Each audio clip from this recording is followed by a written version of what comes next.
श्री राम कृष्ण वचनामृत के अगले भाग को प्रारंभ करते हैं।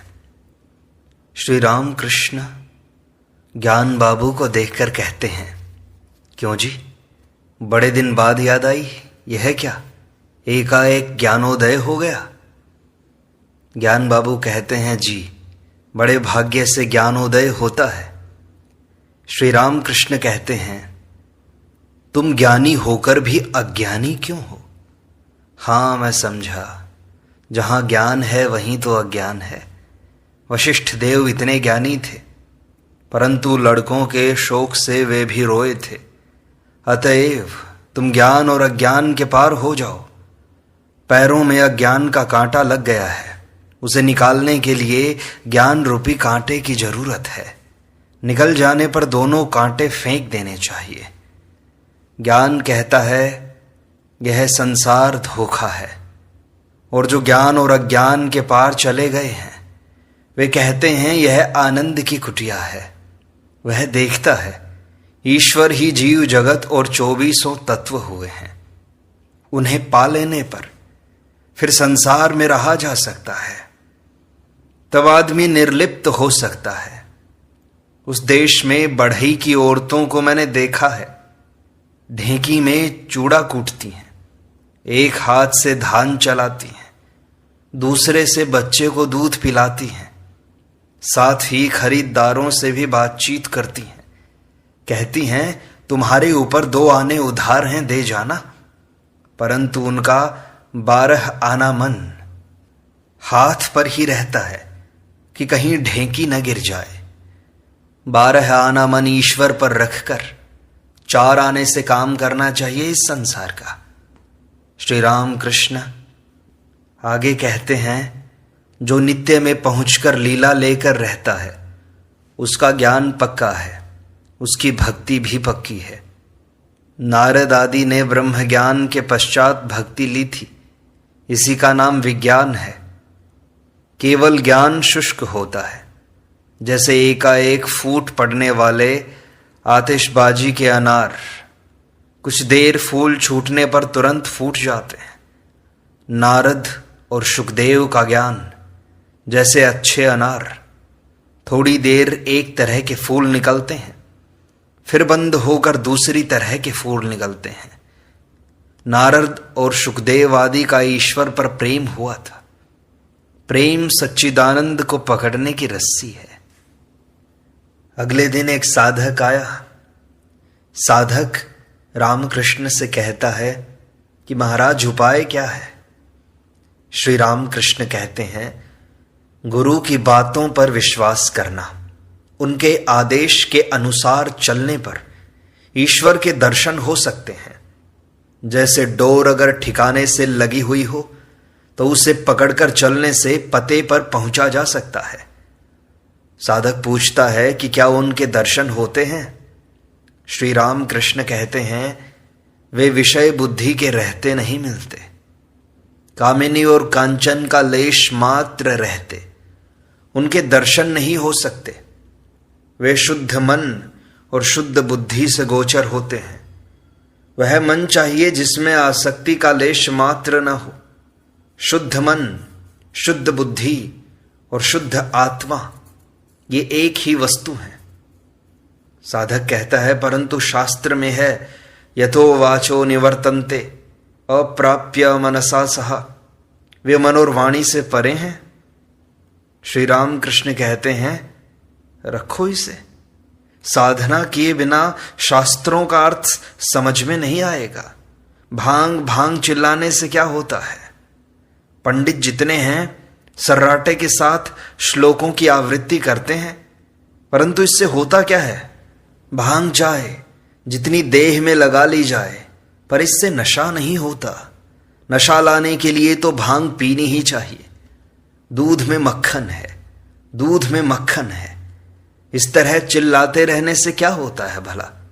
दूध जमाओ, दही जमाओ, मथो, तब निकलेगा। साधक कहता है, मक्खन बनाना ये सब तो शास्त्र की ही बातें हैं ना महाराज। श्री रामकृष्ण कहते हैं, शास्त्र की बात कहने या सुनने से क्या होता है? उसकी धारणा होनी चाहिए। पंचांग में लिखा है वर्षा पूरी होगी, परंतु पंचांग दबाओ तो कहीं बूंद भर भी पानी निकलता है क्या?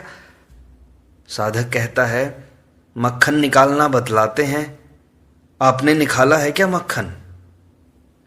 श्री राम कृष्ण कहते हैं मैंने क्या किया है और क्या नहीं किया, ये बात रहने दो।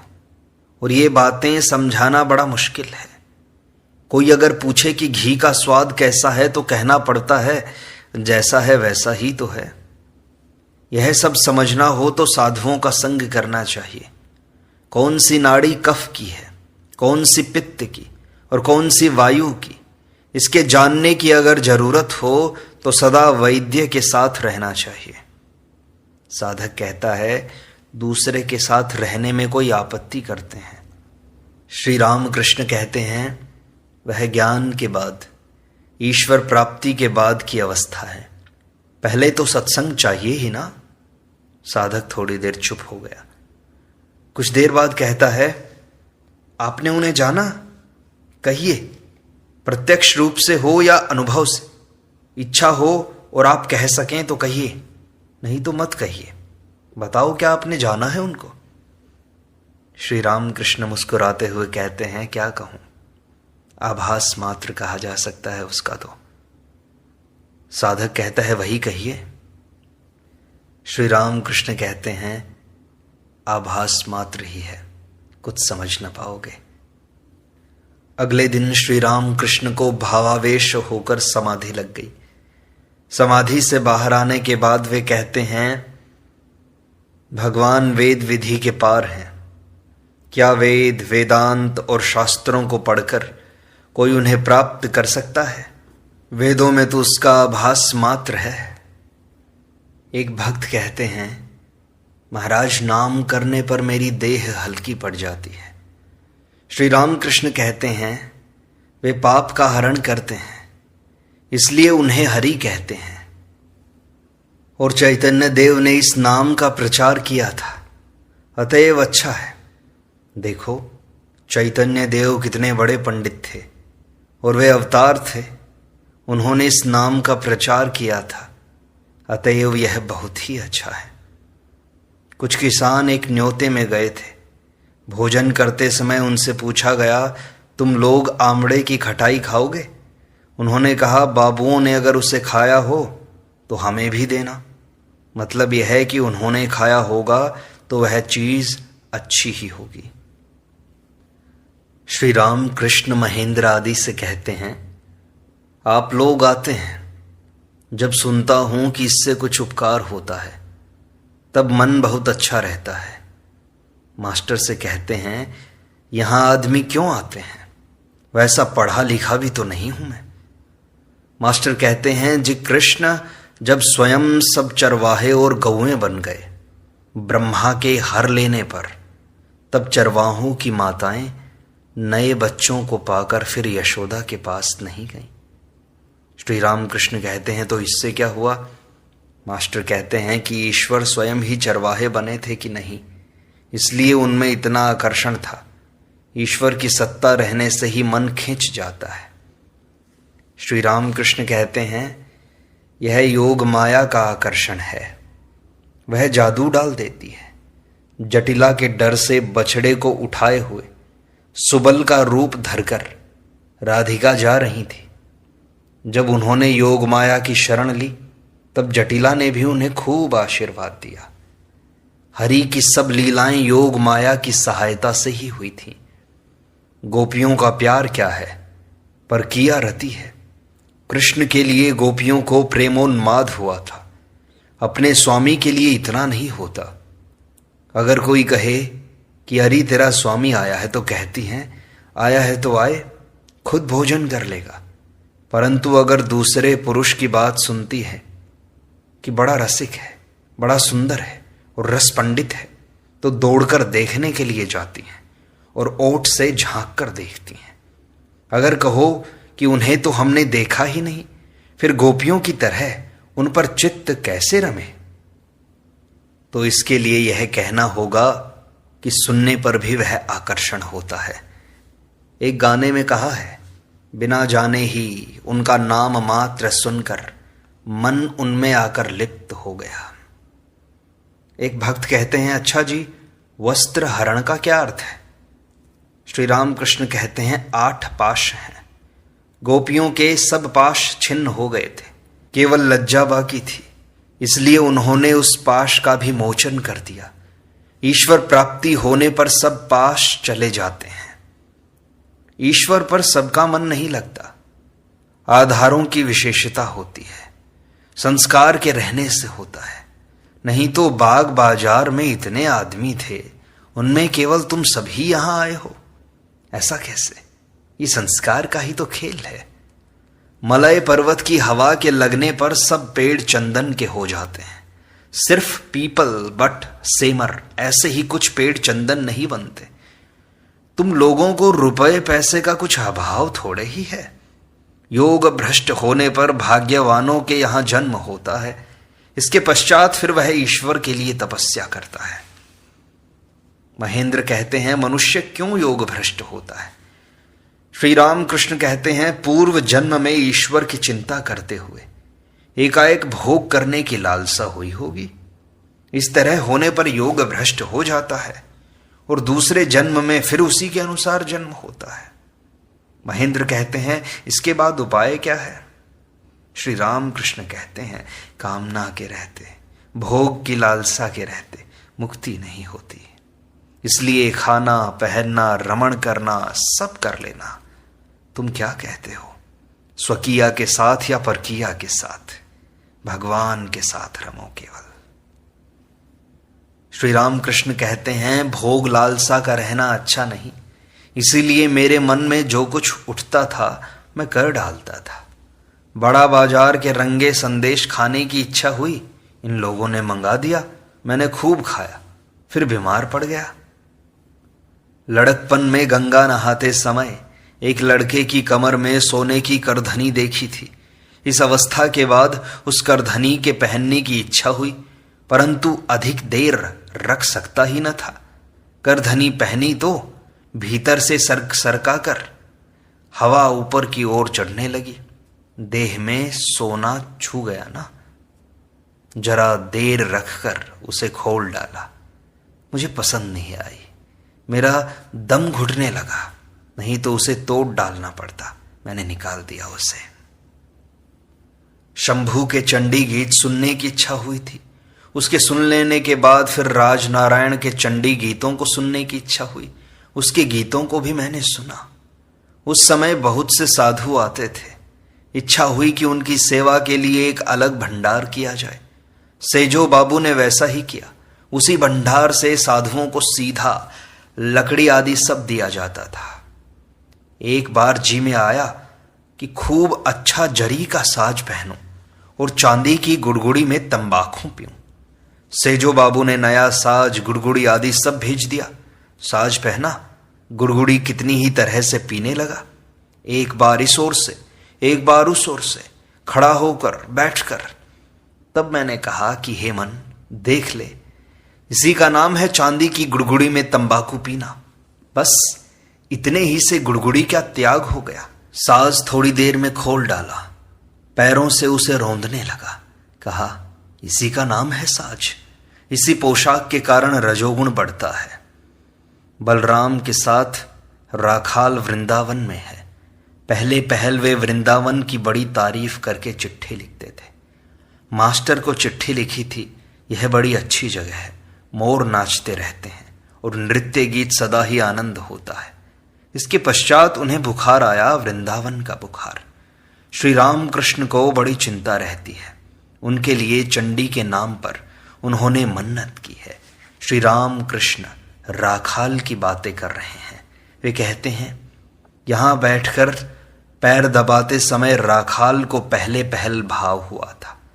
एक भागवती पंडित इस कमरे में बैठा हुआ भागवत की बातें कर रहा था। उन्हीं बातों को सुन सुनकर राखाल सिहर सिहर उठता था। इसके बाद वह बिल्कुल स्थिर हो गया था। एक भक्त श्री रामकृष्ण से कहते हैं, जी हमारे पैरों में तो बेड़ियां पड़ी हुई हैं, उनके कारण हमसे इस मार्ग पर आगे बढ़ा ही नहीं जाता। श्री राम कृष्ण कहते हैं पैरों के बंधन से क्या होता है, बात असल तो मन की है। मन के द्वारा ही आदमी बंधा हुआ है और उसी के द्वारा छूटता भी है। दो मित्र थे, एक वेश्या के घर गया, दूसरा भागवत सुन रहा था। पहला सोच रहा था मुझे धिक्कार है, मेरा मित्र भागवत सुन रहा है और मैं वेश्या के यहां पड़ा हुआ हूं। उधर दूसरा सोच रहा था मैं बड़ा बेवकूफ हूं, मेरा मित्र तो आनंद कर रहा है और मैं यहां आकर फंस गया। पर देखो, वैश्या के यहां जाने वाले को तो विष्णुदूत आकर वैकुंठ में ले गए और दूसरे को यमदूतों ने नरक में घसीट कर डाल दिया। भक्त कहते हैं मन मेरे बस में है तो नहीं महाराज। श्री राम कृष्ण कहते हैं यह क्या, अभ्यास योग। अभ्यास करो, फिर देखोगे मन को जिस ओर ले जाओगे उसी ओर जाएगा। मन तो धोबी के यहां का कपड़ा है, वहां से लाकर उसे लाल रंग से रंगो तो लाल हो जाएगा, आसमानी से रंगो तो आसमानी। जिस रंग से रंगोगे वही रंग उस पर चढ़ जाएगा। वे कहते हैं कि आपको कुछ पूछना तो नहीं है। गोस्वामी बड़े ही विनम्र भाव से कहते हैं जी नहीं, आपके दर्शन हो गए, सब बातें तो सुनता ही था। श्री राम कृष्ण कहते हैं देवताओं के दर्शन करो। श्री राम कृष्ण अगले दिन सत्संग करते हैं। वे कहते हैं कि केवल शास्त्र पढ़ने से क्या होगा, शास्त्रों में बालू और चीनी का सा मेल है, उससे चीनी का अंश निकालना बड़ा मुश्किल है। इसीलिए शास्त्रों का मर्म गुरु के श्रीमुख से, साधु के श्रीमुख से सुन लेना चाहिए, तब फिर ग्रंथों की क्या आवश्यकता है। चिट्ठी में खबर आई है 5 सेर संदेश भेजिएगा और 1 धारीधार धोती। चिट्ठी खो गई, तब तुरंत चारों ओर ढूंढ तलाश होने लगी। बहुत कुछ खोजने के बाद कहीं चिट्ठी मिली। पढ़कर देखा, लिखा है 5 सेर संदेश भेजिएगा और 1 धारीधार धोती। तब फिर उसने चिट्ठी फेंक दी। अब उसकी जरूरत क्या है, अब तो संदेश और धोती संग्रह करने का ही काम है। भली भांति खोज लेकर तब डूबो। तालाब में अमुक स्थान पर लोटा गिर गया है, जगह की ठीक जांच करके ही डुबकी लगानी चाहिए। शास्त्रों का मर्म गुरु के श्रीमुख से सुनकर तब साधना की जाती है। यह साधना ठीक ठीक करने पर तब कहीं प्रत्यक्ष दर्शन होते हैं। डुबकी लगाओगे तब ठीक ठीक साधना होगी। बैठे बैठे शास्त्रों की बात पर केवल विचार करते रहने से क्या होगा। साधक को डुबकी लगानी चाहिए। अगर कहो कि डुबकी लगाने से भी तो मगर और घड़ियाल का डर है, काम क्रोध आदि का भय है, तो हल्दी लगाकर डुबकी लगाओ, तो फिर वे तुम्हारे पास ना आ सकेंगे। विवेक और वैराग्य तुम्हारी हल्दी हैं। उन्होंने मुझसे, अर्थात भगवान ने मुझसे अनेक प्रकार की साधनाएं कराई। पहली पुराण मत की थी, फिर तंत्र मत की थी, इसके बाद वाली वेद मत की थी। पहले मैं पंचवटी में साधना करता था, वहां तुलसी वन लगाया गया, मैं उसके भीतर बैठकर ध्यान करता था। कभी विकल होकर मामा कहकर पुकारता था, कभी राम राम। जब राम राम कहता था तब हनुमान के भाव में आकर एक पूंछ लगाकर बैठा रहता था। उन्माद की अवस्था थी ना, उस समय पूजा करते हुए मैं पीतांबर पहनता था तो बड़ा आनंद आता था, वह पूजा का ही आनंद था। तंत्र मत की साधना बेल के नीचे की थी, तब तुलसी का पेड़ और सहजन की फली ये एक जैसे जान पड़ते थे। उस अवस्था में शिवानी की झूठन तमाम रात पड़ी रहती थी। सांप खाता था या कौन खाता था इसका ख्याल न था, वही झूठन मैं खाता था। कभी कभी मैं कुत्ते पर चढ़कर उसे पूड़ियां खिलाता और उसकी झूठी पूड़ियां मैं खुद खाता था। सर्वम विष्णुमयम जगत, ऐसी उन्माद की अवस्था थी मेरी। अविद्या का नाश बिना किए न होगा, इसलिए मैं बाघ बन जाता था और अविद्या को खा जाता था। वेद मत से साधना करते समय संन्यास लिया। उस समय चांदनी में पड़ा रहता था। हृदय से कहता था मैंने संन्यास लिया है, मेरे लिए चांदनी में खाने को दे जाया करो। वे कहते हैं धरना दिया था, पड़ा हुआ मैं मां से कहता था मैं मूर्ख हूं, तुम मुझे बतला दो, वेदों पुराणों तंत्रों और शास्त्रों में क्या है ये बता दो बस। माँ ने कहा, वेदांत का सार है ब्रह्म, उसी को सत्य और संसार को मिथ्या माना है। जिस सच्चिदानंद ब्रह्म की बात वेदों में है, उन्हें तंत्रों में सच्चिदानंद शिव कहते हैं और पुराणों में उन्हें ही सच्चिदानंद कृष्ण कहते हैं। 10 बार गीता का उच्चारण करने पर जो कुछ होता है वही गीता का सार है, अर्थात त्यागी त्यागी। उन्हें जब कोई प्राप्त कर लेता है तब वेद वेदांत पुराण तंत्र सब इतने नीचे पड़े रहते हैं कि कुछ कहना ही नहीं। ओम का भी उच्चारण नहीं किया जा सकता। समाधि से जब मैं बहुत नीचे उतर आता हूं तब कहीं आकर ओम का उच्चारण कर सकता हूं। प्रत्यक्ष दर्शन के पश्चात जो जो अवस्थाएं शास्त्रों में लिखी हैं वे सब मुझे हुई थी, बालवत, उन्मत्तवत, पिशाचवत, जड़वत। और शास्त्रों में जैसा लिखा था वैसा दर्शन भी होता था। कभी देखता था तमाम संसार जलता हुआ अंगार है, कभी देखता था चारों ओर पारे जैसा सरोवर झिलमिल झिलमिल कर रहा है, और कभी गली हुई चांदी की तरह देखता था। इससे शास्त्रों की बातें मिल जाती हैं। फिर दिखलाया वे ही जीव हैं, वे ही जगत हैं और 24 तत्व वे ही बने हुए हैं। छत पर चढ़कर फिर सीढ़ियों से उतरना, अनुलोम और विलोम। ऐसे करते करते माँ ने मुझसे बहुत साधनाएं करवाई और धीरे धीरे मैं स्थिर हो गया उन्हीं के भाव में। इस प्रकार श्री राम कृष्ण वचनामृत का यह भाग यहीं संपूर्णता को प्राप्त होता है। शेष अगले अंक में।